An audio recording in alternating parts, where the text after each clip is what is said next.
je m'appelle Abdelmajid Salahuddin. Je suis professeur d'enseignement supérieur à la faculté des sciences juridiques, économiques et sociales d'Ain Choc. Alors, je m'occupe donc de plusieurs modules, donc qui sont liés surtout donc au marché financier, à l'audit et donc au système bancaire. Alors, avant de devenir professeur, donc j'étais banquier. J'avais exercé au sein d'une banque qui s'appelait ABN AMRO Bank, donc c'est une banque maroco-hollandaise qui a été absorbée entre-temps par la BMCI. Après, j'avais changé pour la BMCE Bank, où je dirigeais une agence de taille moyenne pendant 5 ans, avant donc de revenir à l'enseignement supérieur. Je suis aussi responsable aujourd'hui d'une licence professionnelle CFA, comptabilité finance audit, et d'un master recherche, audit, contrôle, gestion et système d'information que j'avais lancé en 2010. Bien, donc revenons maintenant au module technique de banque et de crédit. Alors, c'est un module qui est un module de spécialité, c'est un module qui essaie un peu de nous rapprocher de l'environnement bancaire. C'est un module qui nécessite plus de temps que ce qui lui est affecté en S6, bien entendu. Pourquoi? Parce que tout simplement, l'environnement d'une banque, c'est un environnement très complexe. C'est un environnement qui est nouveau pour des étudiants comme vous.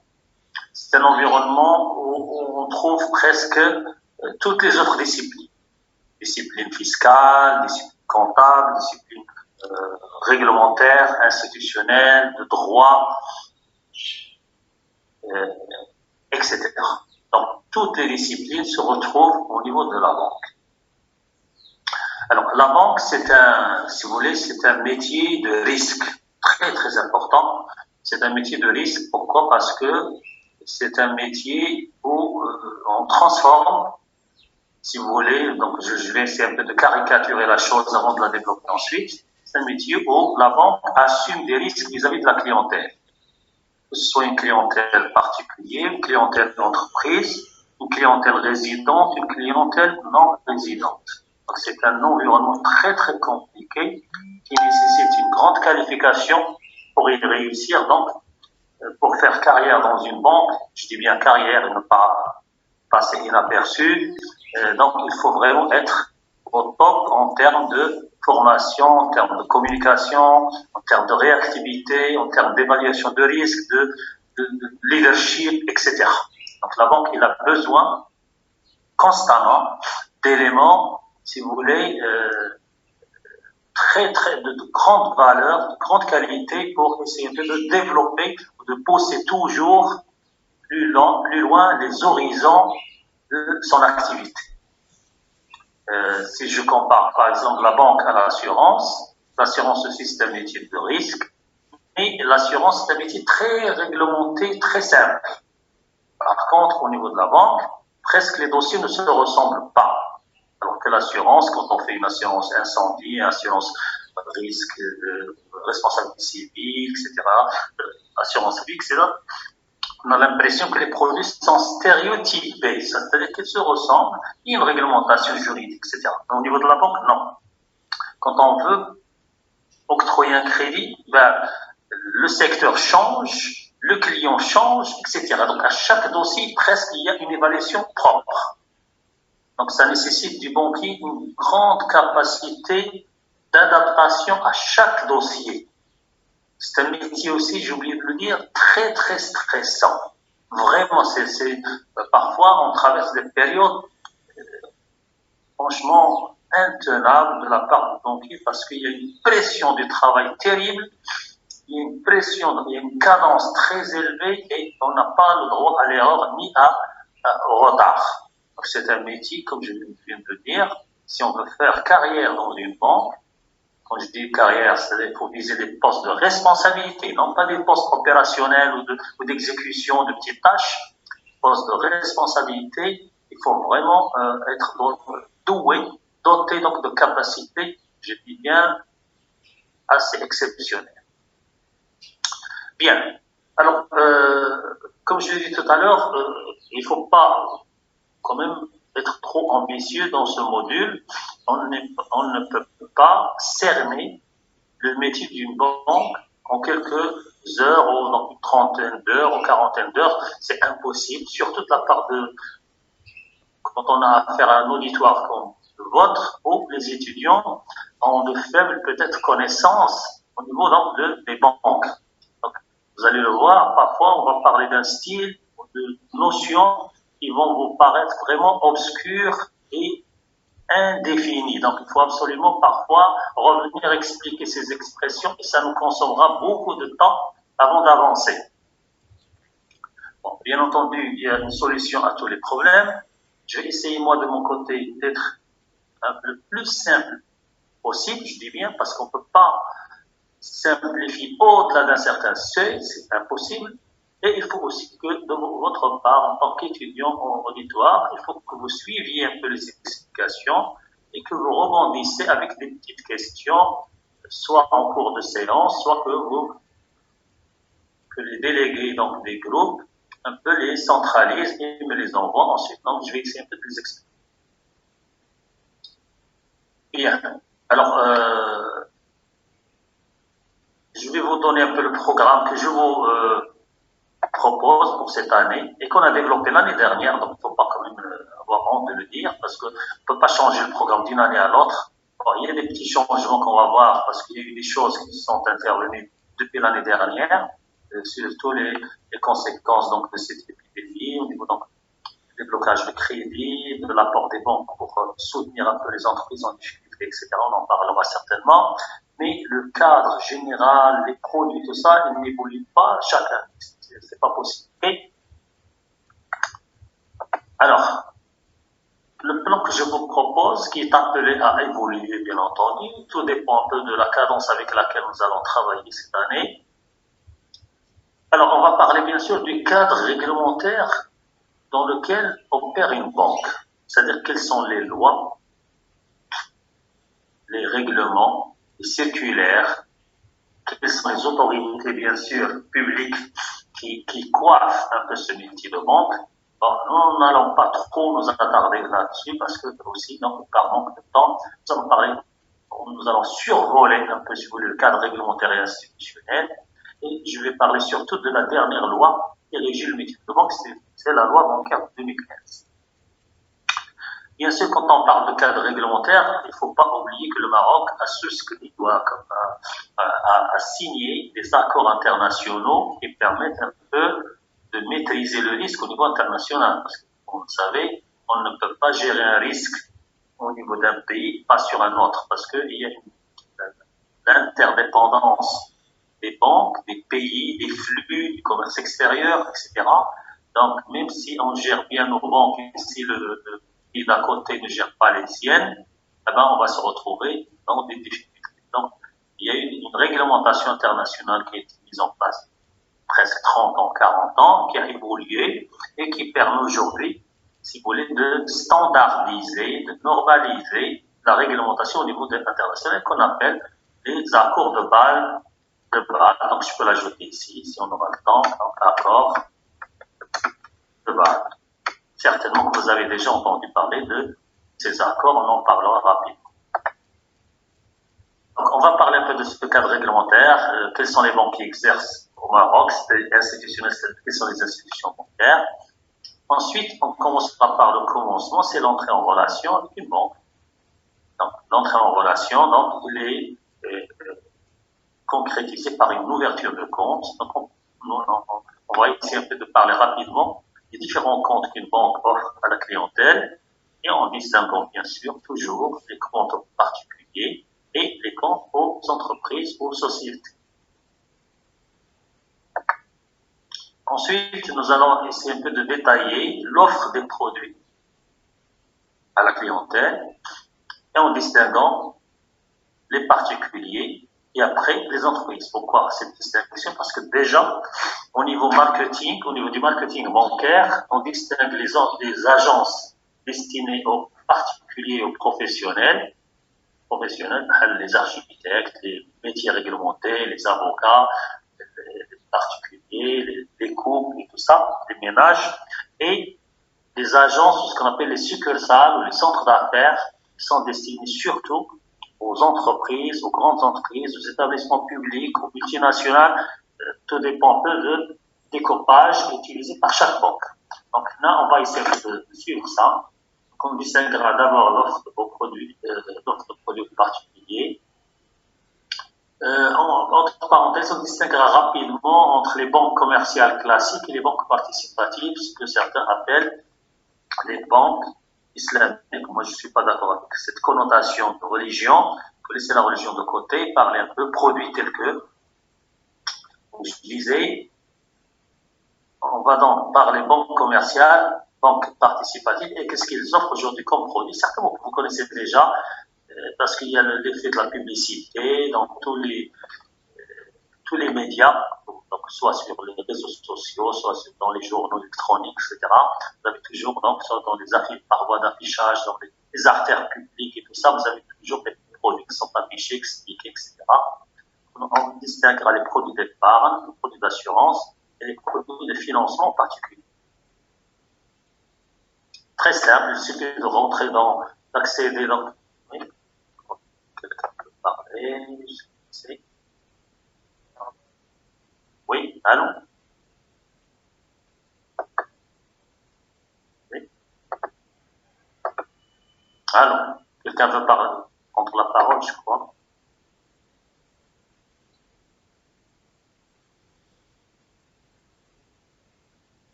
Bien, donc je pense que personne ne veut prendre la parole. Voilà.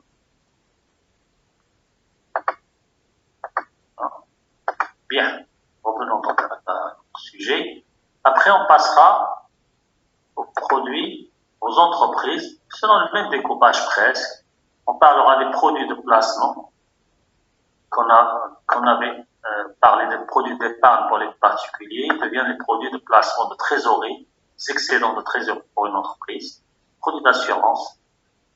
Alors les crédits, c'est très important ici, tellement important qu'on va les répartir en crédits de fonctionnement et crédits d'investissement. Les crédits à court terme et les crédits à moyen terme. Bon, quand on parle de crédit, on parle toujours de garantie de sûreté. Donc, c'est très très important d'affaire des garanties pour une banque. Et là, on va essayer un peu de les distinguer, je crois que vous les avez déjà abordés dans le droit, tout ce qui concerne le nantissement, le gage, les hypothèques, les conseils hypothécaires, les assurances, etc. On va essayer un peu de revenir rapidement, si vous l'avez déjà fait. Quand on parlera des garanties réelles, des garanties complémentaires ou additionnelles, comment on les constitue, c'est-à-dire des formalités de sûreté, c'est-à-dire formalisation, c'est-à-dire comment on constitue un nantissement, comment on constitue une hypothèque, comment on constitue une caution des associés, etc. par exemple. Et enfin, la mise en jeu des garanties. C'est-à-dire la mise en jeu, c'est-à-dire lorsqu'il y a un problème de remboursement, il y a un litige avec la banque, quand il y a des impayés, tout ça, il y a toute une procédure qui est suivie par une banque, il y a le département juridique de la banque, et on essaye de mettre en jeu, c'est-à-dire mettre en évidence les garanties, c'est-à-dire vendre les biens éventuellement aux enchères publiques, via une décision du tribunal de commerce, bien sûr, pour essayer de récupérer nos fonds et donc nos intérêts de retard, etc.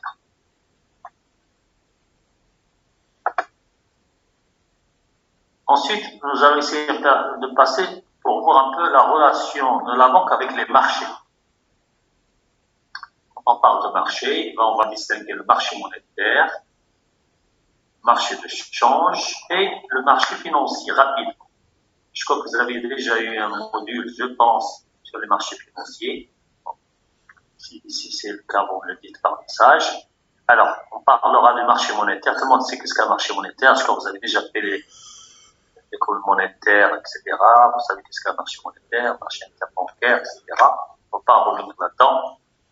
Donc, ce qui nous intéresse, c'est prendre un exemple, une illustration, comment on fait les émissions des titres de créances négociables sur le marché primaire et comment on va les négocier au jour le jour sur le marché secondaire et éventuellement, s'il nous reste un peu de temps, on va aborder la question des opérations de prêt-emprunt sur titre, surtout sur actions et sur obligations qui se développent au Maroc.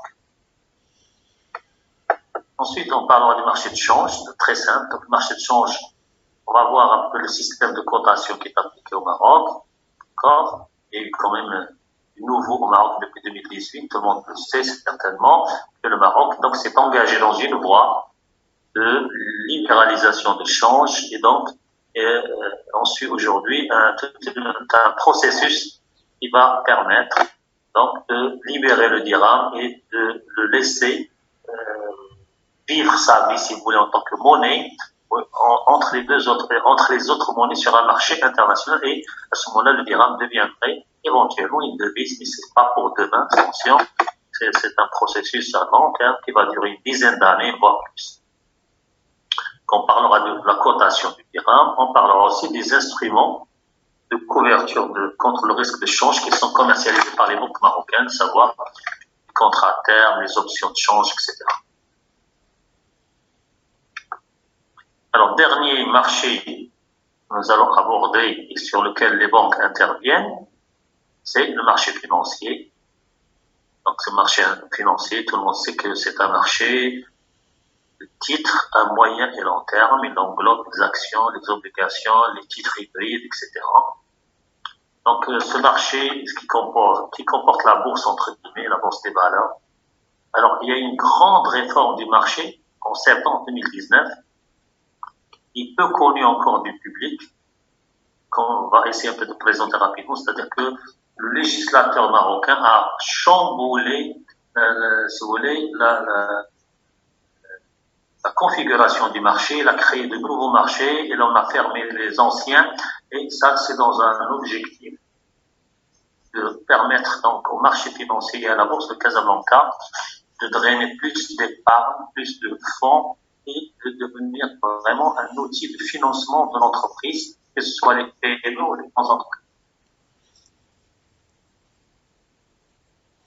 Bon, là, on va voir un peu quelle est la procédure d'introduction sur le marché, comment se fait la cotation, c'est-à-dire comment on varie donc les prix des titres au jour le jour, et on prendra un petit exemple de la gestion d'un portefeuille actions et obligations selon le cas, pour voir un peu comment on investit son argent dans une SICAV par exemple, comment donc on crée les droits d'entrée, de sortie, la retenue de la source, etc. C'est un exemple qu'on va prendre très très simple, qu'on va résoudre sur Excel, assez simple pour nous expliquer un peu le fonctionnement donc, de portefeuille. Donc voilà un peu ce que je vous propose comme programme. Alors maintenant, je vous laisse la parole si vous avez donc des questions, ou si vous voulez qu'on intègre d'autres points, etc.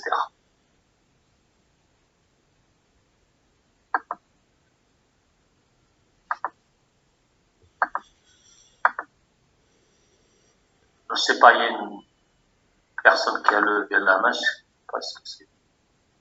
Prendre la parole, Amina Cheynan, je ne sais pas. Ok, s'il y a des questions, s'il vous plaît.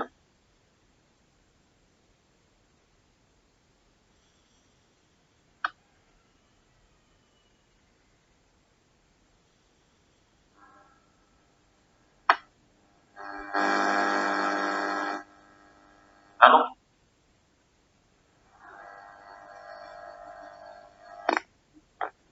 Tout est clair. Comment? Le programme est bien clair, monsieur. Très bien. Donc, s'il y a des questions, il faut lever la main, demander la parole. Alors, maintenant, il reste la méthodologie de travail. Avant de commencer le cours. La méthodologie de travail, comme je l'ai dit tout à l'heure, ça ne doit pas être un cours à sens unique, c'est-à-dire le professeur parle et je le réécoute. Ça, c'est dépassé.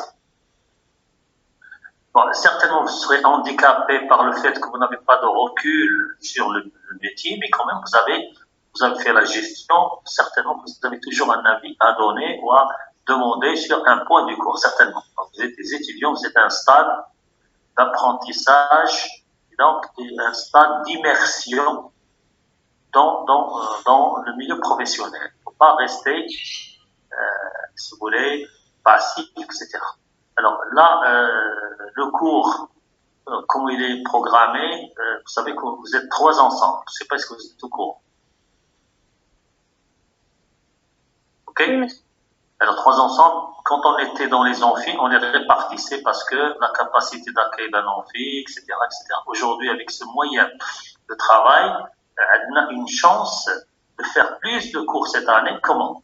Au lieu de faire un ensemble la première plage horaire et un ensemble la deuxième plage horaire, là, on peut faire de cours pour tout le monde dans les 2 plages horaires.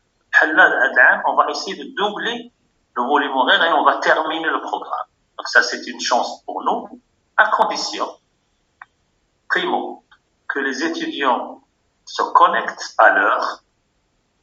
Parce que je vois des gens qui se connectent encore, là, ils sont en train de rentrer. Je suis désolé de le dire. Vous allez me dire, il y a un problème de connexion.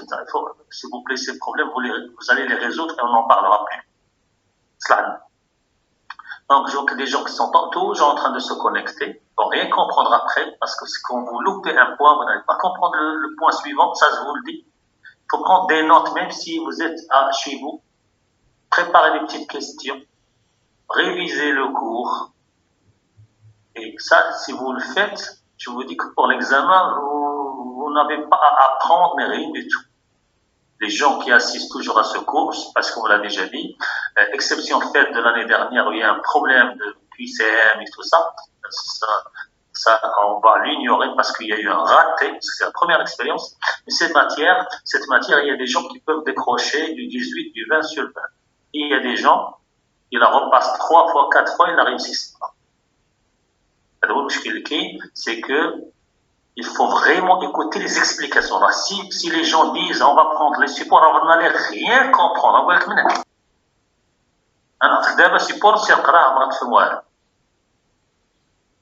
Donc c'est le cours, le poids de kullu qui nous aide le professeur. Parce que très difficile de passer le message qui est complexe aux étudiants qui n'ont pas de recul.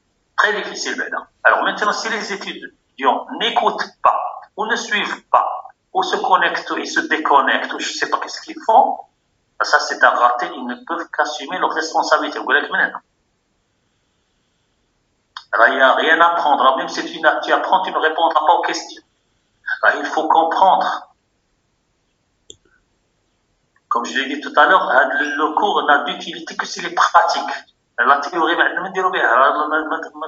tu ne réussiras ni concours, ni entretien d'embauche, rien du tout avec la théorie. Il faut vraiment avoir une vision, bien sûr théorique, mais une vision pratique à côté. Parce que quand on va passer des entretiens, là, on repose des petites questions théoriques, mais surtout on va vers la pratique pour voir cet individu qui est en face de nous, est-ce qu'il rentre dans le profil du poste proposé ou pas. Okay? Parfois on ne vous pose aucune question théorique, on regarde votre relevé de notes, ça fait on a confiance. Maintenant on va voir cette personne, qu'est-ce qu'elle vaut. Il faut essayer un peu d'être sérieux et sérieuse dans le suivi des cours, dans votre intérêt. Il ne suffit pas d'avoir de bonnes notes, il faut avoir des bagages dans votre tête. Ok, j'espère que c'était clair. Alors, on reprend d'abord le cours d'Yann. Alors aujourd'hui, oui. Juste s'il vous plaît, à propos des heures des cours, ils seront fixes, vous n'allez pas les changer. Match. Pour les horaires du cours, je me demandais si jamais on pourrait avoir 3 heures continues. Aujourd'hui, vous voulez avoir 3 heures de continu, c'est ça? C'est juste une proposition. D'accord. Bon, aujourd'hui, là, pour 2 raisons. Une, on démarre, on va forcer les gens dès la première séance. 2, on a un problème de vaccin les professeurs, on est obligé de se rendre à la faculté pour passer le deuxième vaccin. Ok, donc aujourd'hui, on va faire un seul créneau, l'essentiel, mais après, on va faire 2 créneaux. Et moi, je suis même disponible, si vous avez du temps durant la semaine, de programmer des séances خارج من programme. On va نشوف مع les délégués. Donc, vous avez 3 délégués, je crois. Oui, je pense. Donc, j'échange avec les délégués, on va être comme, et si vous voulez, parfois, on ajoute une séance, une autre journée, un samedi, ou un mercredi, ou j'en sais rien. Quand vous êtes libre, on peut l'ajouter. D'accord. عندنا un outil de travail, عندنا داكشي اللي ليبر ما بقاش عندنا داك les obligations ديال l'envie ديال كذا. Il faut exploiter cette formule. D'accord. OK? Monsieur? Oui. Monsieur, merci beaucoup. Est-ce qu'on va plus détailler tout ce qui est bourse, tout ce qui est action? غادي تاخذ le nécessaire. ماشي détaillé, حيت la si on détaille, on va oublier les autres. Comme l'essentiel, c'est-à-dire si on fait le marché financier, غادي تفهم اشنو le marché financier, comment il fonctionne, اشنو هما les titres, l'essentiel. Mais le détailler, non. حيت مثلا لما مشيتي لدوطخ universités كتلقى le marché financier, c'est un cours de semestre. غير واحد. Oui. Est-ce que la séance sera enregistrée? On m'a dit que l'enregistrement se fait automatiquement. C'est ce qu'on m'a dit. D'accord. C'est ce qu'on m'a dit. D'accord. Bon, on va vérifier. غادي نشوف مع داك le responsable ديال la faculté. Est-ce que l'enregistrement s'est fait pour vous le proposer, c'est ça? Monsieur? Oui. Est-ce qu'on aura cours cet après-midi? Non. D'accord, merci. هذاك le programme اللي ديالنا 15 heures, j'ai pas compris pourquoi ils ont mis 15 heures à 16 heures. Qui manque les comme aujourd'hui on fait une petite séance parce qu'elle vient de démarrer. OK? La matière fin غدا et tout ça, je vais vous envoyer le support aujourd'hui. D'accord, monsieur. C'est pour un septembre les comme واخا ما غاديش نوصلوا لهم ويبغى يكون عندكم باش Le support est déjà envoyé. Ah, vous l'avez déjà reçu, hein? Oui. Non, monsieur, pas encore. Il est dans la plateforme. Disponible. Oui, monsieur, c'est dans la plateforme. Ça, c'est très bien. Donc, bon, il y a un petit changement, je crois, l'année dernière. Je ne sais pas, est-ce que c'est ça? Là? Vous l'avez envoyé? Bon, je vais essayer de vous l'envoyer. Donc, le nouveau, ربما يكون des petits changements. ما كاينش بزاف des changements que je l'ai dit tout à l'heure. Parce qu'une banque ne change pas d'une année à l'autre, quand même. Bien, je comprends. Oui, d'accord. Et alors, d'abord, on avance, on va prendre, donc, on va commencer le cours. Je vais couper le son. ولا نخلي le son ما يكونش عندكم الصداع. Quelqu'un veut intervenir, il intervient. Et j'espère qu'il n'y a pas de gens qui sont perturbateurs et tout ça. Je pense que je suis le groupe de Non, monsieur. Non, monsieur. Très, très bien. Non, monsieur, non. Non, monsieur. Ça fait bien. Bon, cadre réglementaire. شنو le cadre réglementaire, c'est-à-dire شنو هو la réglementation qui précise le fonctionnement du métier de banque. Alors, au Maroc, on a la loi bancaire, on a les circulaires du Banque Maghreb, on a les circulaires du ministère des Finances et on a les circulaires de l'Office d'échange. Et parfois même, on a des circulaires du Trésor public. Des institutions, parfois, ils émettent des circulaires, des notes de procédure qui expliquent des produits qui sont liés à leur horizon de travail. Maintenant, quand le Maroc veut établir des assouplissements pour les investisseurs étrangers, maintenant, on veut encourager à ce que les investisseurs étrangers viennent investir au Maroc. Donc, quelle est la spécialité d'IL maintenant? C'est l'office d'échange. L'office d'échange, c'est un office public dont le rôle, c'est de veiller à la protection du dirham contre les fluctuations étrangères. Il est aussi interpellé pour bien gérer le stock de devises au Maroc, pour qu'on ne manque pas de devises, et il est aussi compétent pour lutter contre la fuite des capitaux, contre le blanchiment d'argent, donc tout ce qui concerne entrée et sortie d'argent, l'étranger, le reste du monde, c'est l'office d'échange. Ok? Maintenant, si on veut parler des émissions des bons de trésor, des obligations publiques garanties par l'État, c'est le trésor. Maintenant, si on veut parler vraiment du métier de banque technique, comment on proteste un chèque, comment on crée un procédure comptable d'un produit bancaire, c'est Banque Maghreb. Oui, il y a un ensemble d'organes ou d'établissements qui, chacun, selon sa spécialité, émet des notes, des circulaires, des procédures qui sont appliquées ou sont imposées aux banques. Ok? Alors, les circulaires, les notes, comment ils sont envoyés aux banques? Ils sont envoyés pas à toutes les banques, ils sont envoyés à une fédération des banques qui s'appelle le GPBM. Je ne sais pas si vous avez déjà entendu parler de ça. Le GPBM, c'est le groupement. C'est pas la peine de noter ce que je dis, hein. C'est un titre de culture. Le GPBM, c'est le groupement professionnel des banques du Maroc, c'est-à-dire c'est une association des banques. France, c'est l'association française des banques. Ça s'appelle le groupement GPB, voilà, groupement professionnel des banques du Maroc. مجموعة المهنية لبنوك المغرب. Donc,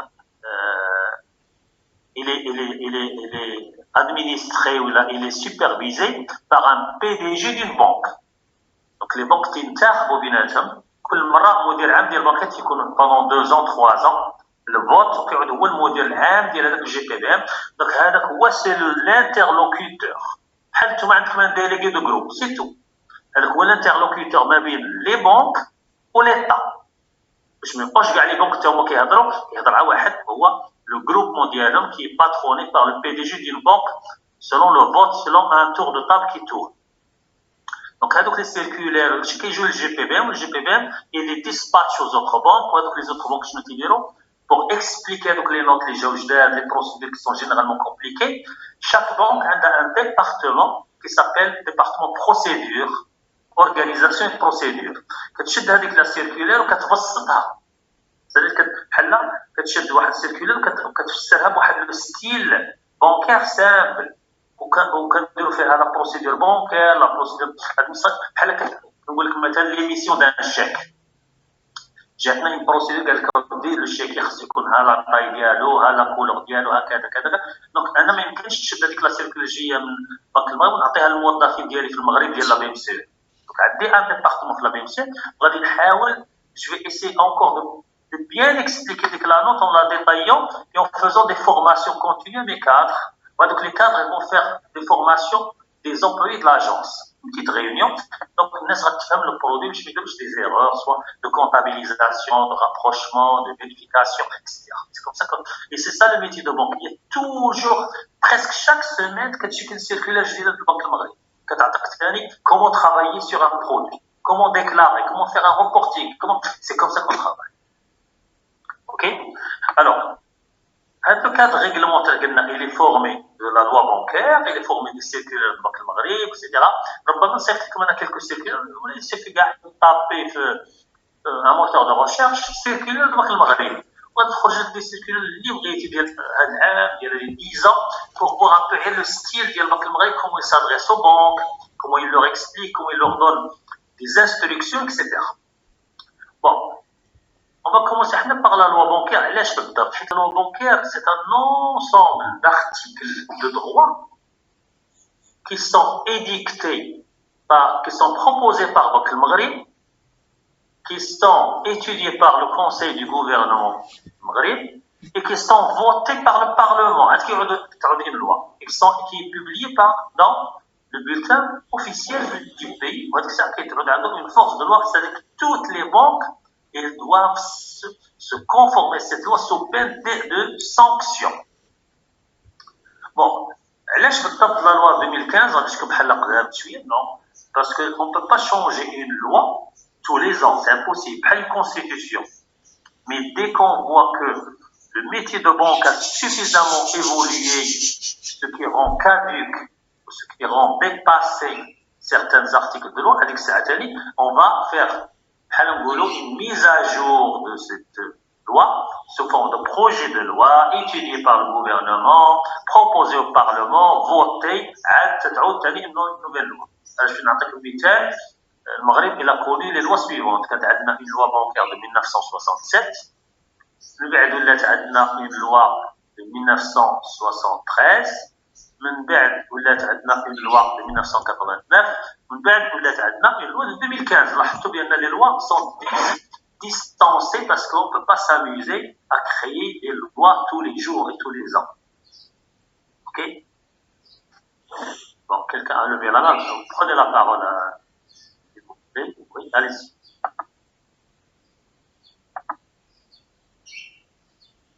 Allô?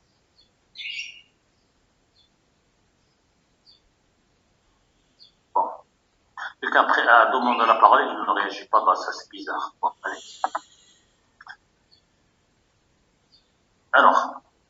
Alors, selon la loi bancaire, que vous pouvez retrouver le moteur de recherche de la loi bancaire 2015, c'est un document qui a une centaine de pages, j'en sais rien. Ce qui nous intéresse, c'est l'essentiel qu'il y a là-dedans. Il définit d'abord une banque, c'est quoi? Alors, une banque, c'est quoi? Alors, une banque, les métiers de la banque, ils évoluent avec le temps. Donc, l'argent de la banque vient des années 60 et tout ça. La banque, c'est un intermédiaire entre les déposants et les agents qui ont besoin d'argent. C'est-à-dire un intermédiaire qui prenait l'épargne de la main droite et qui la convertissait en crédit, qui l'octroyait de la main gauche à notre client. Il va que les 15. Il achète l'argent, il le revend. C'est une épicerie. Le métier a évolué. C'est ce qu'on appelle la gestion des moyens de paiement. Gestion des chèques, des lettres de change, des ordres de prélèvement, des virements, etc. Les opérations de change et de couverture de risque. Et aujourd'hui, les banques, leur métier, vraiment, il a explosé. Ce n'est plus uniquement une banque, il n'est plus là pour donner que des crédits, collecter de l'épargne ou gérer des chèques, tout ça. Non. Aujourd'hui, une banque, elle est là pour offrir un conseil, pour faire ce qu'on appelle le consulting. Le conseil en termes de projet, en termes de placement, en termes de produits d'assurance. On paye des commissions à une banque pour qu'ils nous donnent ça en conseil. On veut constituer une société, est-ce qu'il est le meilleur statut juridique, ou est-ce qu'on va s'implanter, qu'est-ce qu'on va acheter comme matériel, vraiment le détail des détails, et la banque vous donne ça. Une commission de conseil. Une banque aujourd'hui entre dans le projet. Vous coupez votre action, là, comme les étudiants, est-ce que vous m'entendez tous? Vous m'entendez certainement? Oui, monsieur. Oui, monsieur. Au lieu que je coupe, au lieu que moi je coupe le son comme le font les profs, c'est très difficile d'interagir avec les étudiants. Je le micro de tout le monde ouvert, mais c'est tout le monde qui doit fermer son micro. De cette façon, si vous avez envie de dire quelque chose, vous ouvrez votre micro et vous intervenez. OK? D'accord, monsieur. Alors, on va essayer ça. On va voir est-ce que vous êtes discipliné. Si vous ne l'êtes pas, alors je ferme le micro de tout le monde. Bien. Alors, le métier il a évolué. Aujourd'hui, une banque, il intervient dans les projets. Il n'a pas le conseil. C'est-à-dire qu'on a un projet, vous voulez faire une usine de chaussures, j'en sais rien. Et vous demandez à une banque, est-ce qu'elle peut rentrer avec vous dans le tour de table? Il prend 50-50, 60-40%, ça dépend. Et donc, c'est ce qu'on appelle le capital risque. Une banque aujourd'hui peut assister une entreprise pour être cotée en bourse, pour placer son argent sur le marché des titres. C'est ce qu'on appelle les intermédiations en bourse. L'ingénierie financière, les prises de participation dans les projets.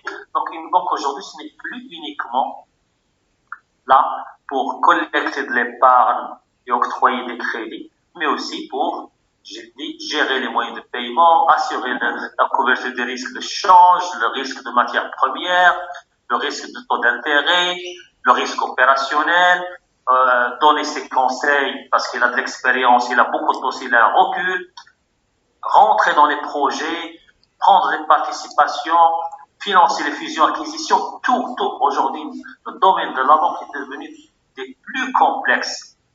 Regardez aujourd'hui, même les banques marocaines commencent à investir en Afrique, en Moyen-Orient, ils prennent des projets d'infrastructure, ils rivalisent avec les banques internationales. Donc c'est pour ça que je vous ai dit, aujourd'hui une banque il nécessite une grande qualification de ses ressources humaines.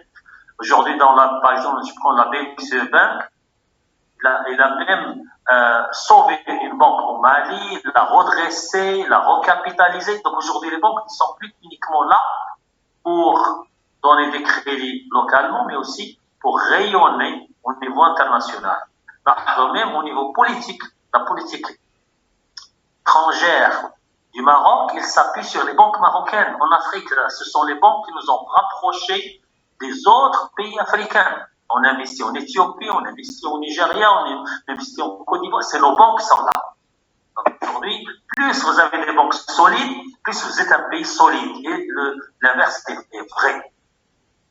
Donc une banque, certainement, c'est un établissement privé qui est là pour faire des bénéfices, mais aussi, il doit être utilisé pour aussi atteindre les objectifs extérieurs ou macroéconomiques ou politiques d'un pays.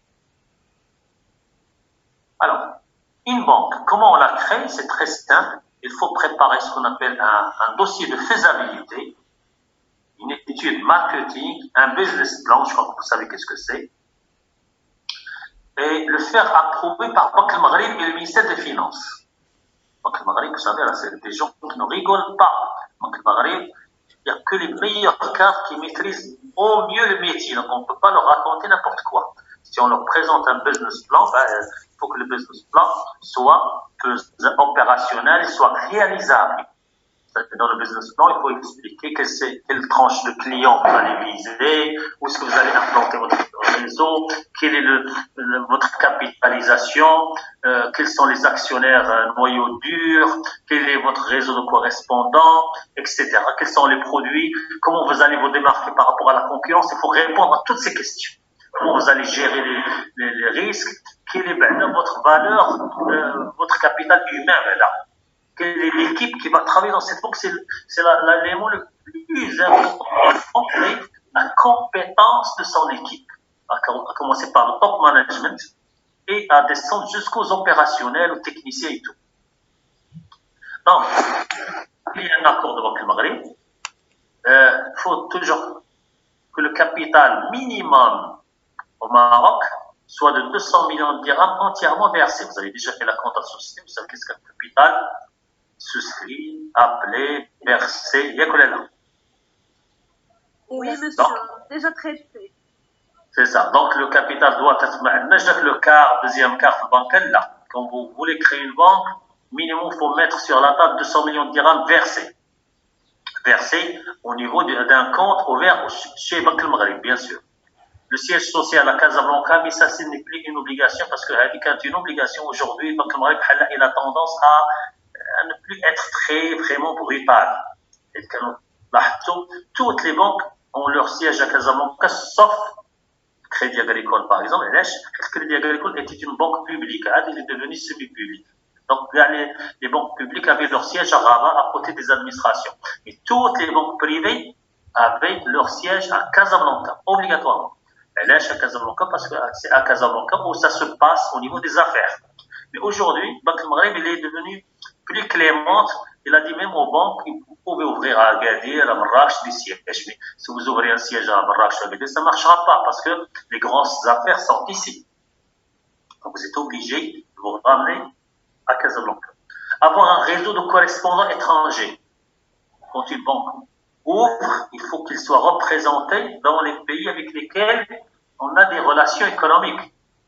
On a des relations avec l'Espagne, il faut avoir des correspondants, c'est-à-dire qu'il faut qu'on choisisse une ou plusieurs banques qui vont nous représenter en Espagne et qu'on va les représenter au Maroc.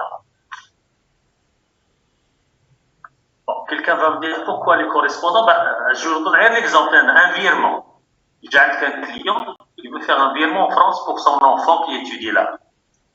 Alors, comment vous allez faire le virement, vous, en tant que banque, si vous n'avez pas un correspondant en France? Alors, si le client au Maroc vous dit je veux envoyer 2000 euros à mon fils à Bordeaux. Alors, comment l'argent va partir? C'est le débit crédit, c'est la partie double comptable, c'est simple. Donc, moi, je vais débiter mon client ici, ok, pour avoir la contre-valeur des 2000 euros.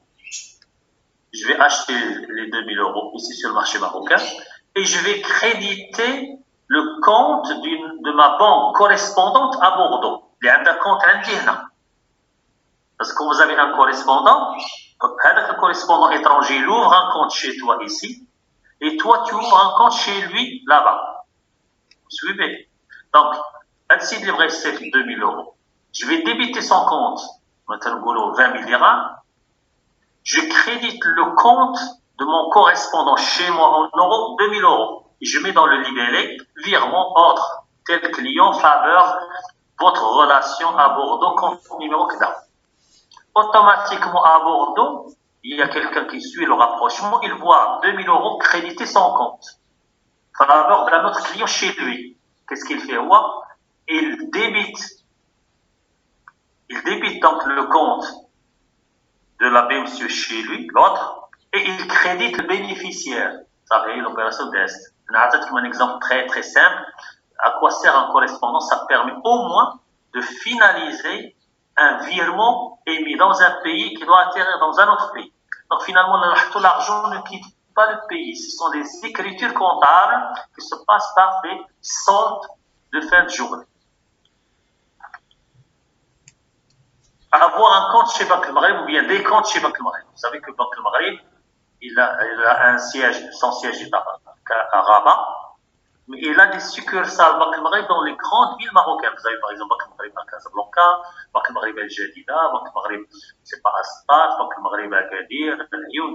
Nous avons en tout presque 22 agences Banque El Maghreb dans chaque région, dans chaque localité. Et donc, des agences, علاش دايرين هذوك les agences مثلا؟ علاش عندنا بنك المغرب الجديدة؟ بنك المغرب الجديدة, il va coiffer toute la région de Jadida. C'est les banques qui sont installées à El Jadida, donc Azmour et tout ça, quand ils ont un excédent d'argent, par exemple, ils vont le verser à l'agence Banque المغرب El Jadida. Quand ils ont besoin d'argent, ils vont le retirer auprès de l'agence Banque المغرب El Jadida. Et c'est Banque El Maghreb Rabat qui doit veiller à ce que toutes ces agences Banque El Maghreb au niveau du territoire soient provisionnées en espèces. Et quand il y a trop d'espèces dans l'une des banques, on va retirer cette espèce et on va le ramener à une autre agence Banque El Maghreb qui manque d'argent.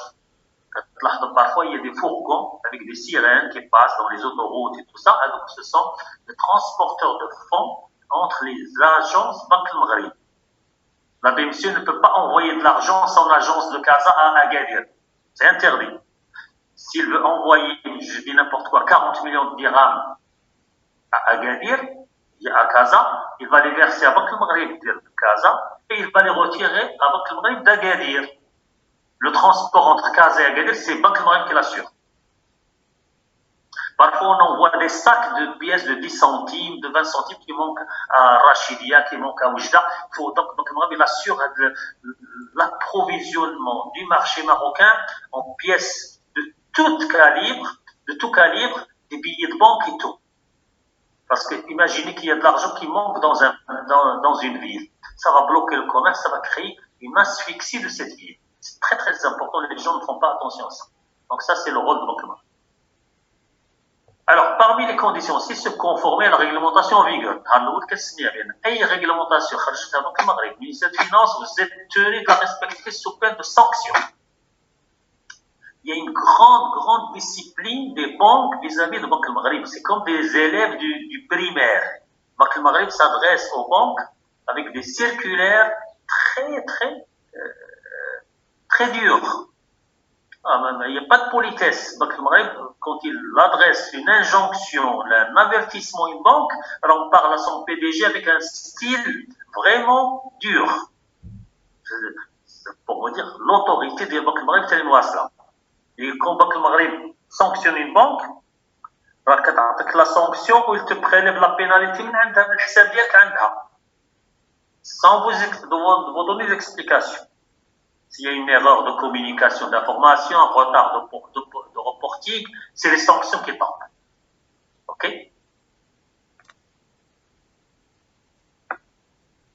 Alors, parmi les articles de la loi bancaire de 2015, oui, allez-y, mademoiselle. Allez-y. Monsieur, est-ce qu'il y a d'autres conditions ou bien seulement celle-ci? Hein? Est-ce qu'il y a d'autres conditions? Oui, il y a d'autres conditions. Bien sûr, le CV de l'équipe de dirigeante qui va prendre en charge le SMITO. Est-ce qu'ils ont des expériences? On va se renseigner sur leur parcours, leur formation, leur moralité, un tas de choses. Une signature, un engagement. Les principaux clients, les multinationales, les grandes entreprises, tu vas réussir. Il y a des détails. Je veux dire comme ça le cours. On ne peut pas cerner tous les éléments. Des aspects essentiels pour vous interpeller, pour vous montrer un peu l'intérêt de la question. Mais si on veut vraiment voir, si on veut créer une banque dans les dossiers, on ne va pas en terminer. OK? D'accord, merci. Je vais prendre la parole, allez-y.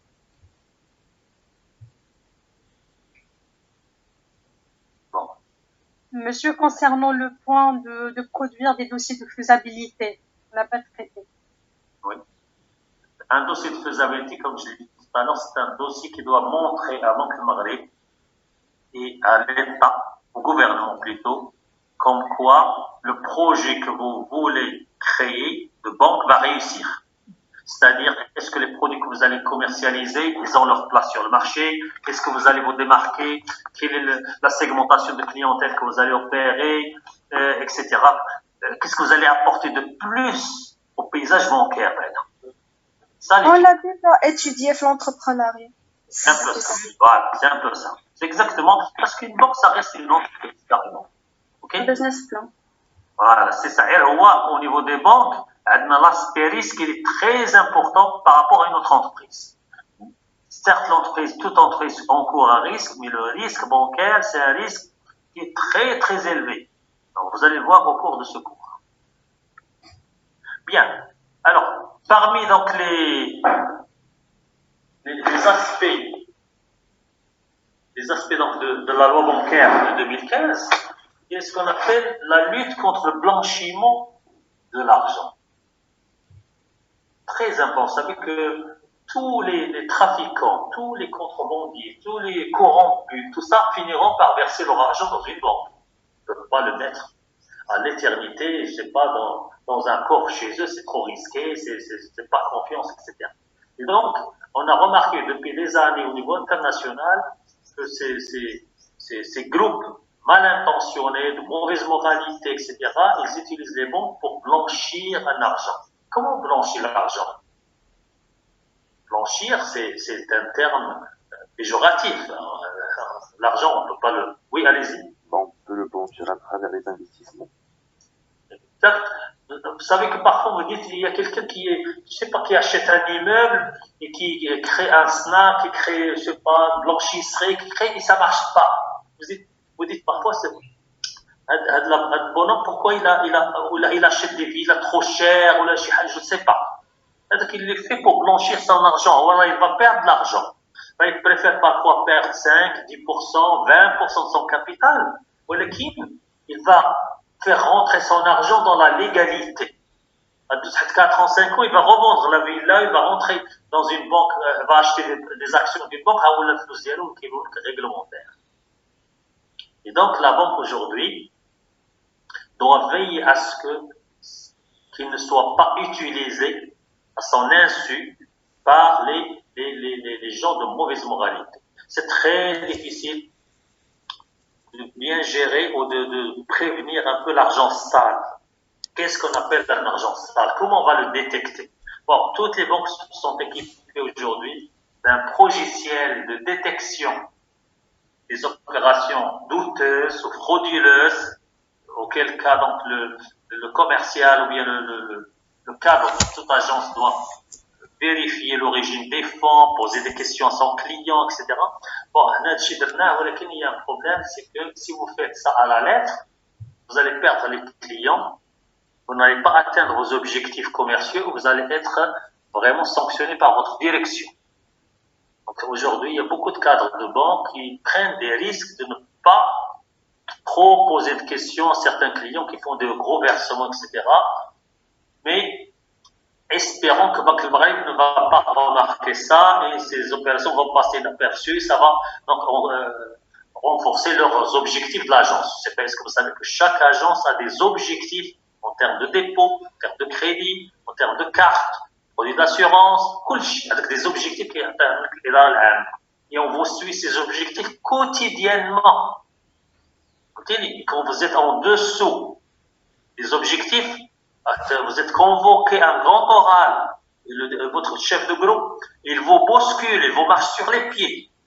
Il vous dit, Diana, je vous ai donné une agence avec des primes et vous ne faites pas le travail. Qu'est-ce qui se passe?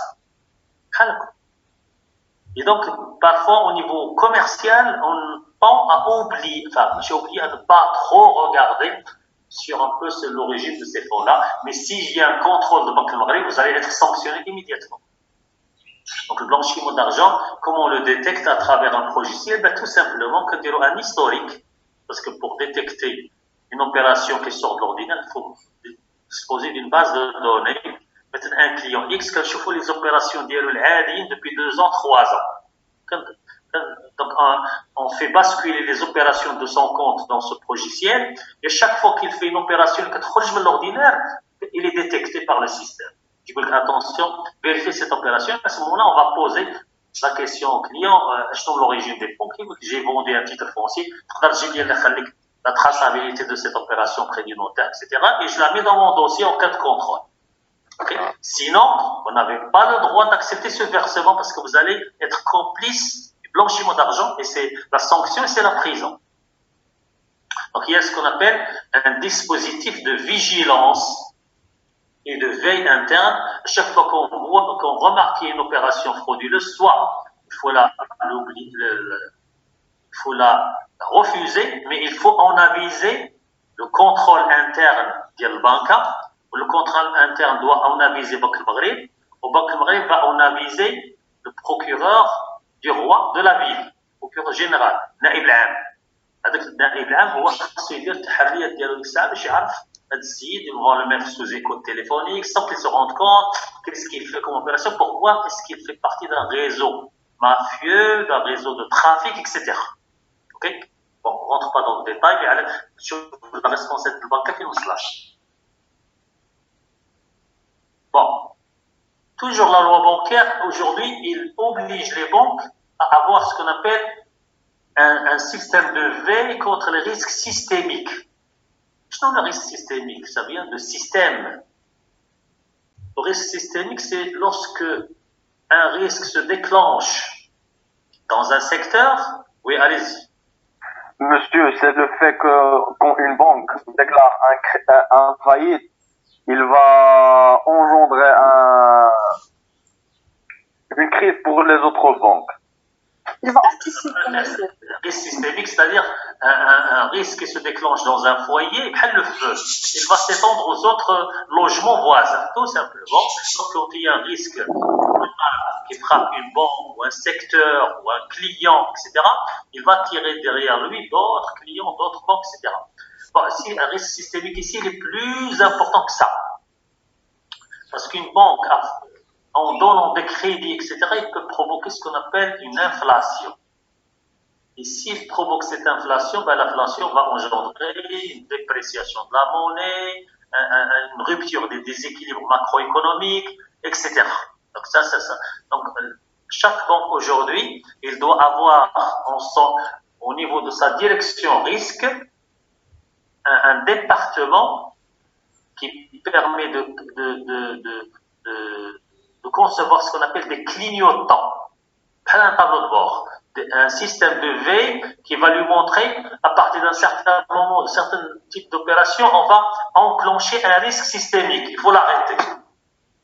هنا هذا الشيء ما كانش قبل 2015. لاحظتوا بان بنك المغرب في اسومي او بانك ميم دي ريسك ماكرويكونوميك اللي هما ماشي مسؤولين عليها. سي لو رول ديال بنك المغرب هذا. سي بنك المغرب qui doit superviser les banques une à une et les empêcher d'entreprendre une opération qui va perturber le système financier coulant. Donc, il fait toujours ça, mais il a fait supporter aux banques aussi une partie de ce risque. نعطيك un exemple. Un directeur est responsable de son entreprise. Mais lui, il est intelligent, le directeur, il ne veut pas assumer tout seul le risque. C'est-à-dire, il fait assumer à ses subalternes le même risque. Donc, si le risque se déclenche, il va commencer par sanctionner les subalternes avant qu'il ne soit sanctionné lui. C'est un peu ça. Donc, c'est un partage de risque, si vous voulez, entre Banque Maghreb et les banques. Vous savez que le métier de banque, il peut perturber la monnaie, il peut perturber les prix, il peut perturber la solvabilité des clients, il peut perturber même l'image de marque du pays. Si une banque tombe en faillite, là, les gens vont avoir peur de venir au Maroc, de investir au Maroc, et tout le monde va perdre. Si on donne trop de crédit, on va créer une explosion de la monnaie, c'est l'inflation, comment la combattre, ça prendra des années. Donc, vous voyez, c'est un risque systémique, donc il faut un système de surveillance. Oui, allez-y. Monsieur, mais ça, c'est juste par rapport au Maroc, parce que on voit à l'étranger qu'il y a beaucoup de banques et que même si une banque fait faillite, ça va pas affecter toute l'économie du pays, par exemple. Exactement, vous avez raison de faire la remarque. Nous avons une économie très fragile. Nous avons une économie qui a des secteurs stratégiques. Les secteurs sur lesquels on se base, c'est des secteurs qui ont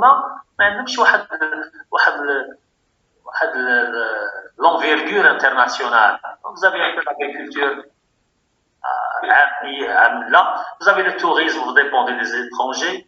Vous avez l'exportation de produits alimentaires, tout ça, vous dépendez toujours de la demande extérieure. Mais maintenant, des secteurs stratégiques. Maintenant, des sociétés solides qui tirent le pays. Ok? Oui. بحال دابا التجاري وفا اللي كاينه في لا تونيزي لا دارت فايت غيعاونوا لي بنك اللي كاينين هنا في المغرب. لا اش يعاونوا سي une boîte privée. Qu'on va l'aider. Est-ce que vous, si votre copine est à zéro, vous allez partager votre compte avec elle? Non. Non, pas du tout. Monsieur. C'est un peu ça. Si une banque tombe en faillite toute seule, mais les autres banques vont perdre, vont perdre parce qu'ils ont des clients en commun, ils ont des flux en commun, ils vont perdre ça. Ok? Monsieur. Oui. Le risque systématique, c'est non, systémique, mais c'est systématique. Systémique, ça vient de système. Oui, monsieur. C'est comme c'est ce qui s'est passé à les États-Unis en 2018. En 2008, la crise s'est prise. C'est un peu ça, oui. Donc, il y a ce qu'on appelle un effet de contagion. C'est un peu ça. L'effet dominant. Oui, c'est l'effet domino, exactement. C'est plus une économie est interdépendante. Les secteurs d'IA, il est interdépendant avec le reste du monde. Plus le risque systémique est grave. Là, une crise qui se déclenche dans un pays, tout le monde tombe malade. Parce qu'il y avait un cloisonnement des économies. Et il y a des flux de capitaux qui transcendent les frontières, les flux de services, les flux des voyageurs et tout ça. Et donc, quand il y a un problème dans un pays, alors tous les autres pays vont connaître le même problème. C'est ce qu'on appelle le choc systémique à l'international. Effectivement, votre camarade, il a bien fait de faire allusion donc, à la crise 2007-2008 des subprimes aux États-Unis, et qui a été déclenchée aux États-Unis, et qui a fait plus mal en Europe qu'aux États-Unis. Oui. Donc il y a eu même des pays qui ont frôlé la faillite, la Grèce, le Portugal, l'Islande, un peu moindre mesure l'Italie, etc. Allez. Bon, on passe rapidement parce que là... Alors, création d'un organisme bad bank.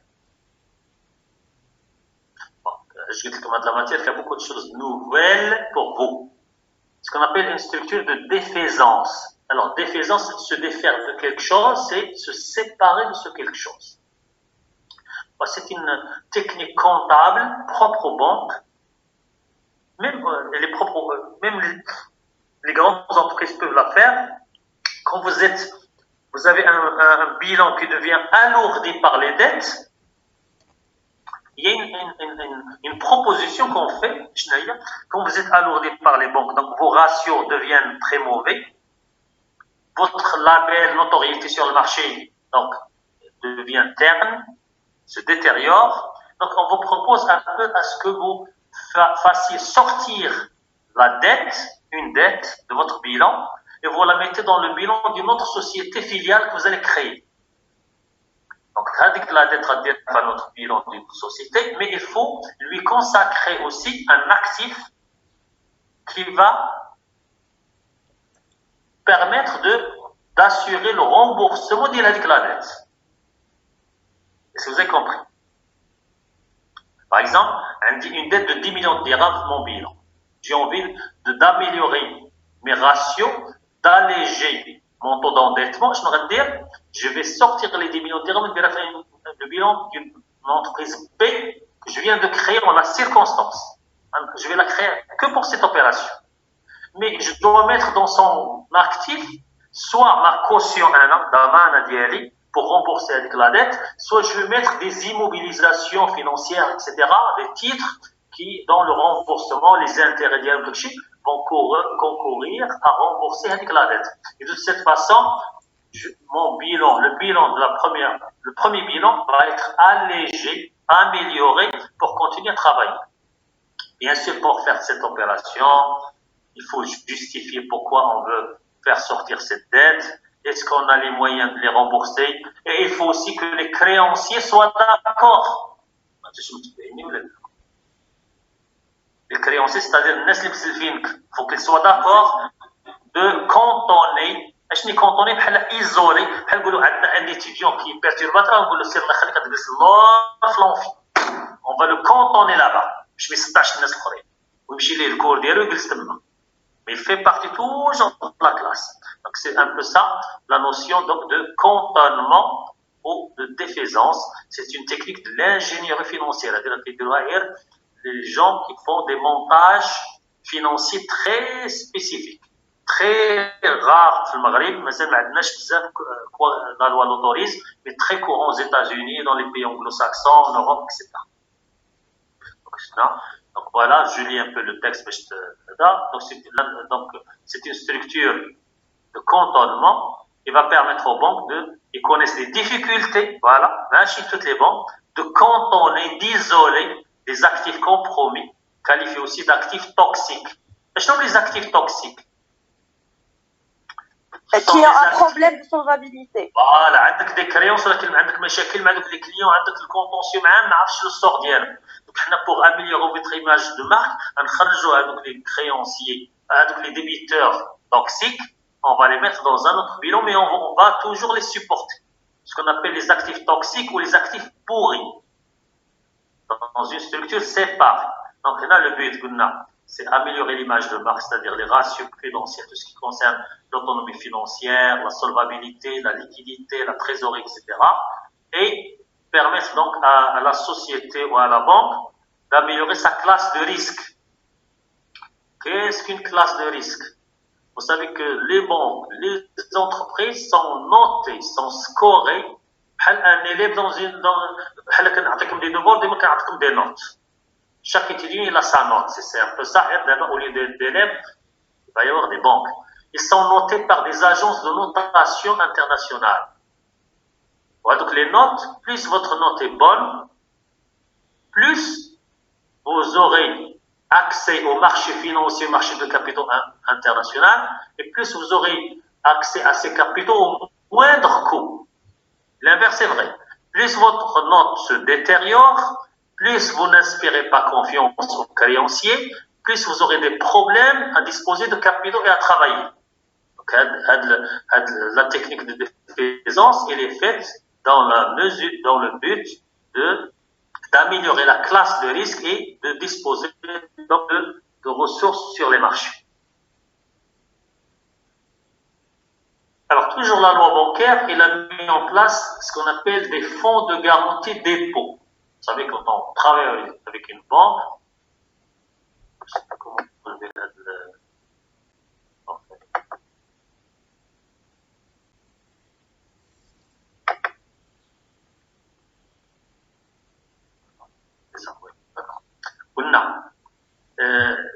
dépôt chez une banque, ils sont exposés à un risque. Le risque, c'est la faillite de la banque, disparition de la banque, la liquidation de la banque. Donc, pour inspirer confiance aux déposants, ils soient confiants dans une banque, donc le Maghreb a créé 2 fonds de garantie. Il y a un fonds de garantie pour les banques participatives et un fonds de garantie pour les banques commerciales. Donc, le fonds de garantie, il est alimenté par les réserves monétaires que les banques mettent chez Banque Maghreb et il est alimenté aussi par une souscription des banques selon un quota qui est fixé par Banque Maghreb. Le problème, c'est qu'il ne faut pas croire que si vous avez mis, par exemple, dans une banque, je ne sais pas, 40 millions de dirhams et du jour au lendemain, la banque fait faillite ou soit en difficulté, on va vous rendre vos 40 millions de dirhams. Non, on va vous rendre un montant tel que permis par les disponibilités du fonds de garantie. C'est-à-dire, on va répartir les disponibilités de ce fonds de garantie aux clients d'une banque qui sont, je ne sais pas, 100 000, 200 000, au prorata de leur dépôt dans le total. Je me tiens même là. Bon, monsieur. Non. Non, monsieur, non. Par exemple, il y a un fonds de garantie, je ne sais pas, 3 milliards de dirhams. Les dépôts de Dir Banca, qui connaît des difficultés, c'est 30 milliards de dirhams. Donc maintenant, on va donner à chaque client le 1/10 de ce qu'il a dans la banque. C'est tout. Vous avez compris?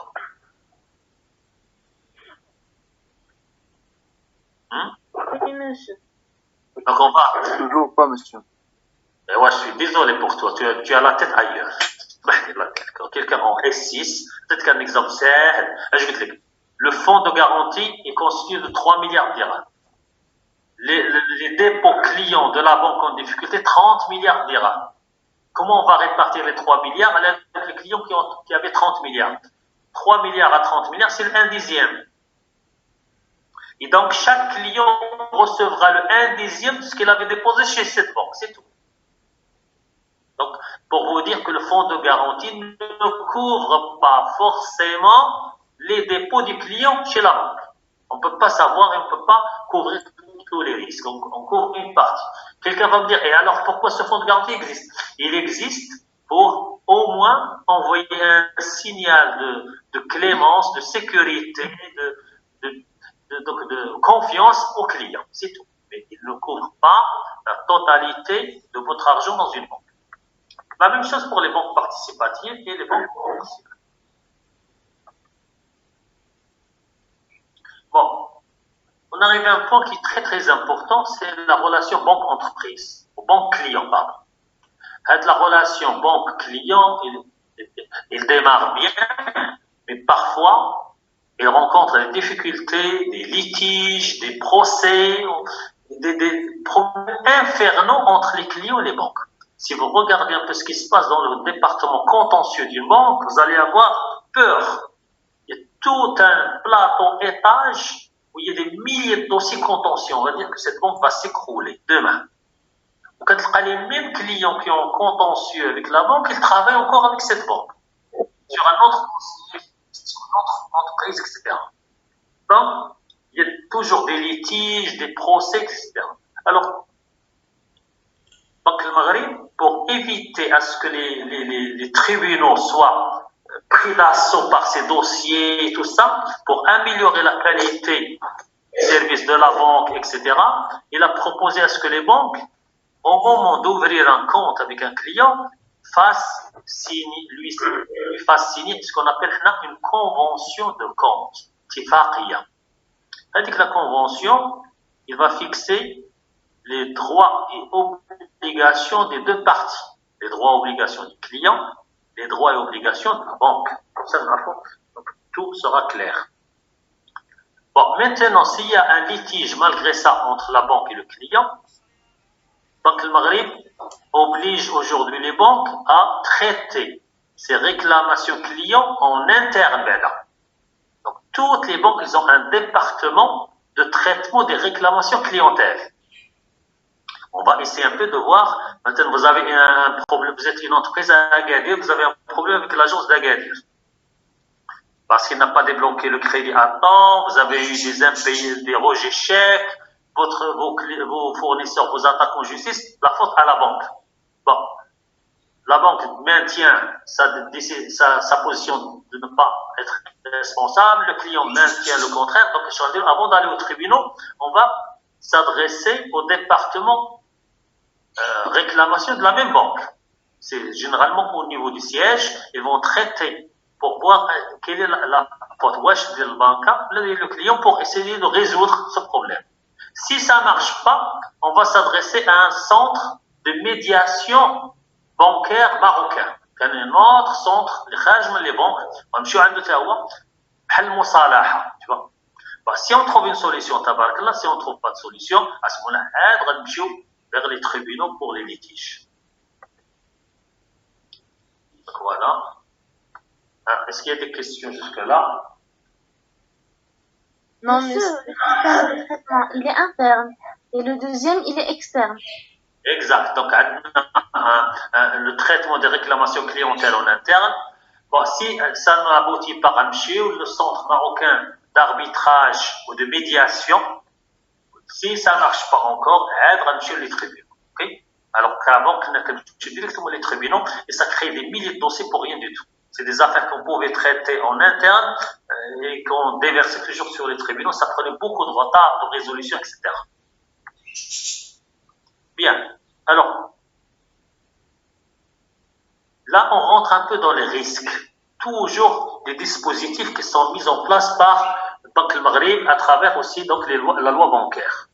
Donc, Banque al Maghreb, il gère une plateforme, une base de données très étoffée, très large au service des banques et au service de leur clientèle. Alors, qu'est-ce qu'on fait avec les plateformes? Avec ce qu'on appelle le service, le SIP. Service de centralisation des incidents de paiement chèque. Le service, c'est une base de données. Il suffit de taper l'identifiant fiscal de l'entreprise ou le client particulier, qui a les impayés chèques. Un CV, un casier judiciaire si vous voulez.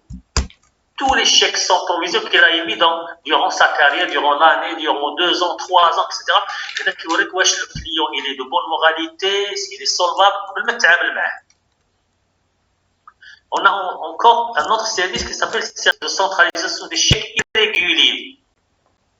Qui vous donne un chèque, parfois il est mal intentionné, qu'il dit une signature non conforme, qu'il dit une surcharge, qu'il dit une incohérence entre le montant chiffre, on l'a expliqué pour chercher le chèque. Donc, pour couper court à ce genre d'agissement de mauvaise moralité, à chaque fois qu'il y a un retour de chèque pour ces mentions-là, il est répertorié, fait le fichier qui est le service de centralisation des effets de commerce impayés. Les effets de commerce, c'est ce qu'on appelle les LCN, les lettres de change normalisées et les billets à ordre. C'est un grave problème au Maroc encore, c'est que la réglementation des lettres de change n'est pas très stricte et donc vous avez presque un taux d'impayé très élevé pour les effets de commerce au Maroc. On en parlera après. Donc, l'historique de chaque client, les chèques, tous les effets de commerce qui avaient été émis, ils sont retournés impayés. Le client a travaillé ou ne travaille pas. Soit tu es une banque, soit le client d'une banque. Il veut avoir des informations sur un client qui l'historique des impayés du client. Comme il a accès à la base de données de Banque Maghreb, il va immédiatement tous les impayés du client. Alors, service de centralisation des avis de prélèvement impayés. Les avis de prélèvement.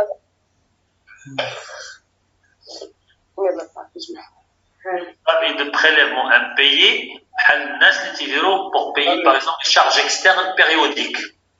Bon,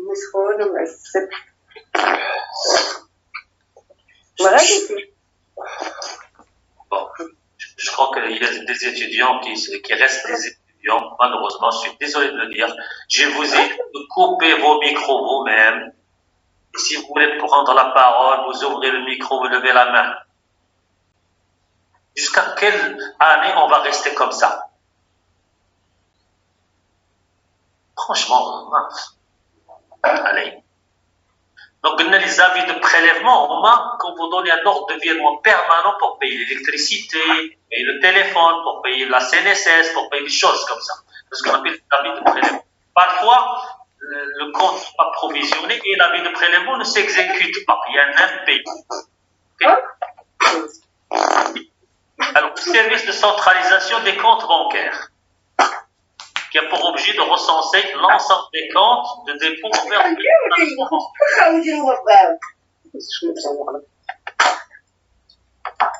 Monsieur, s'il vous plaît. Bon, il y a des idiots et des idiotes qui sont toujours dans toutes les promotions qui continuent à survivre malheureusement. Bon, le pays il est bien avancé avec ces gens-là. Allez. Alors, service de centralisation des comptes bancaires. Parfois, on a envie de savoir tel client, quels sont les comptes qu'il a. Généralement, lorsqu'il y a un décès, quelqu'un qui décède et qui n'avait pas donné toute l'information à ses héritiers ils demandent via le tribunal à ce qu'on leur donne tous les comptes du défunt pour faire la succession, etc. Parfois, le tribunal demande les comptes d'un client, pas pour lorsqu'il est décédé, mais pour faire une saisie arrêt.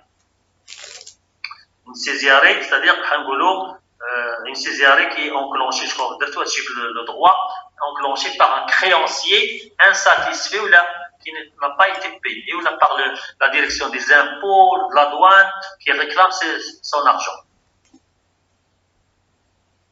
Service de centralisation des risques de crédit, plus important.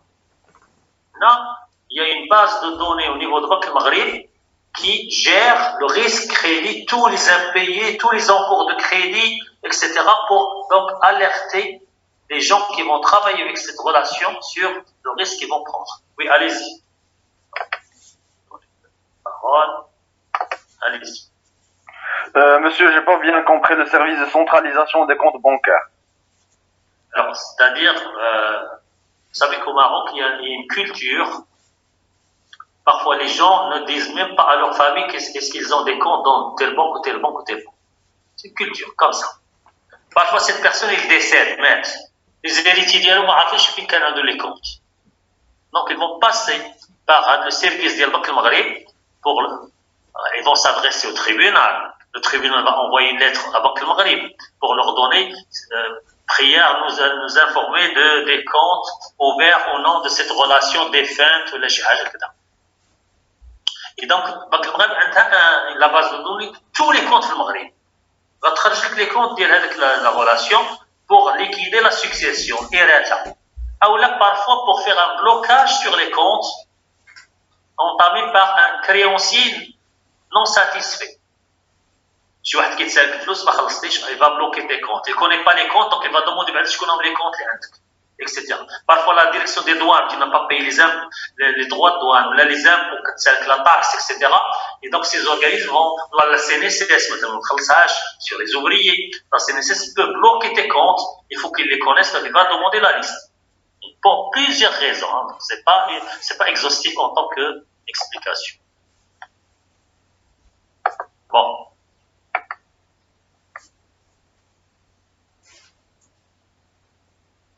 Alors, la loi de 2015, il est revenu sur ce qu'on appelle le secret bancaire. Vous savez que les banques sont tenues au secret bancaire, c'est-à-dire qu'elles ne doivent pas divulguer donc les engagements, les dépôts, les versements des clients. Mais depuis 2015, la règle comme stricte, aujourd'hui, la banque est obligée, mais chez le droit, est obligée de communiquer les informations de sa clientèle, soit aux agences de notation qui font la notation du risque, soit à des actionnaires du tour de table de la société. Peut-être que 5% du capital dans une société, on n'avait pas le droit de la gestion, mais parfois on vous demandez les comptes de la société dans une banque. Donc on est obligé de vous les donner. On peut donner même des renseignements à des entreprises étrangères qui travaillent avec. On leur donne des indications sur la marche de votre compte, vos risques, votre chiffre d'affaires annuel, etc. Donc aujourd'hui, l'échange de l'information, il est devenu légalisé par une loi et on ne doit plus attaquer la banque parce qu'il a donné des informations vous concernant à d'autres clients et à des fournisseurs. Il faut le savoir. Bon, le litige donc on a créé donc, le centre marocain de médiation bancaire, l'organisme externe donc CMMB, qui a été créé en 2014, voilà, qui permet un peu de traiter des litiges qui n'ont pas été résolus en interne au niveau des banques. Ben, le service il est payant à partir d'il y a 100 000 dirhams, c'est-à-dire quand il y a un litige d'il y a 80 000 dirhams, 90 000, il va vous rapprocher de votre co-contractant gratuitement. Dès que ça dépasse 100 000 dirhams, vous allez payer. Les deux vont partager le coût facturé par ce centre marocain de médiation bancaire, même s'il échoue dans la médiation. Une fois qu'il intervient, il prend une commission. Donc voilà, donc, alors reste donc le recours à Banque Maghreb en cas de litige. Si vous, en tant que client, vous vous estimez lésé par une banque qui va vous surcharger de frais, qui s'est trompé d'écriture, qui ne reconnaît pas son tort, vous êtes adressé au service de réclamation interne, vous êtes adressé au centre marocain de médiation bancaire, ça n'a rien donné. Alors là, vous allez écrire une lettre écrite à Banque Maghreb pour donc expliquer la situation et Banque Maghreb va intervenir. Bien, alors un dernier point qu'on va voir pour cette séance, si vous voulez, c'est le traitement des banques en difficulté. Le Maroc a connu beaucoup de difficultés bancaires depuis les années 80, 90. Il y a beaucoup de banques qui ont été absorbées par d'autres banques, etc. Alors aujourd'hui, pour un peu bien gérer cette situation, donc Banque Maghreb a mis en place tout un process de prévention des difficultés des banques. Alors dès qu'une banque connaît des problèmes sérieux en termes de liquidité, en termes de déblocage de crédit, d'équilibre financier, etc. Il y a toute une batterie de ratios qu'une banque doit respecter. Alors là, la Banque Maghreb, elle intervient pour envoyer un avertissement, une injonction, un avertissement à la direction générale lui demandant de résoudre ces problèmes et de recapitaliser la banque.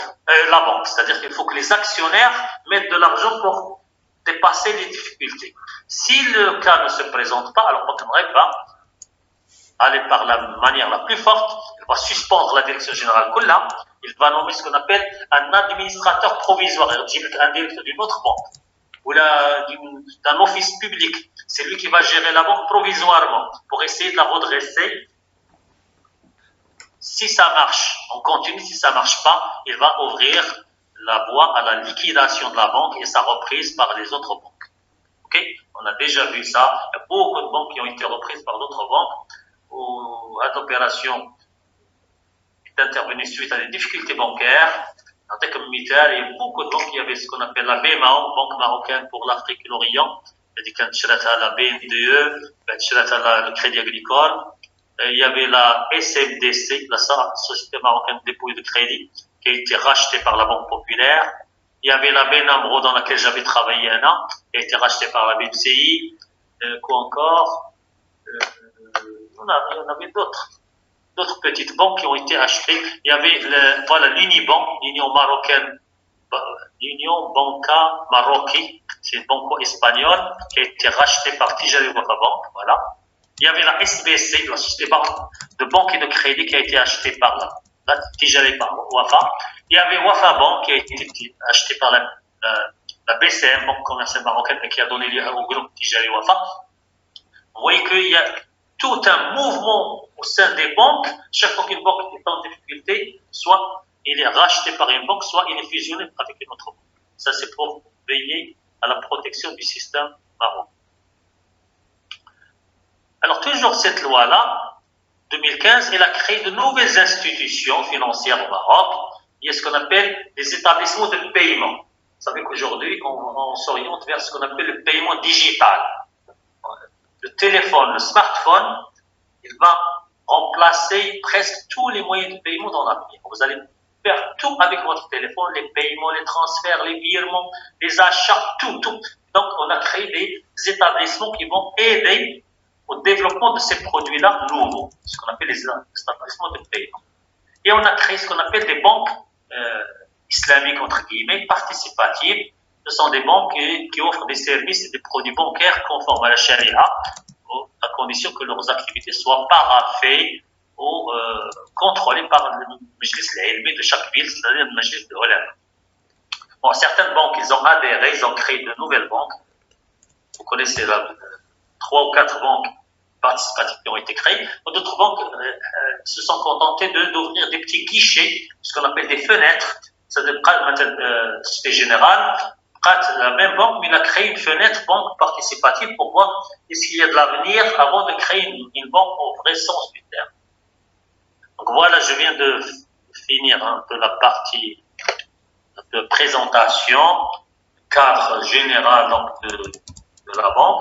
Bon, on peut en parler aussi éventuellement, si nous reste du temps, des accords de Bâle pour voir un peu quelles sont les contraintes auxquelles les banques marocaines doivent se satisfaire donc à ces recommandations pour ne pas être sanctionnées au niveau international.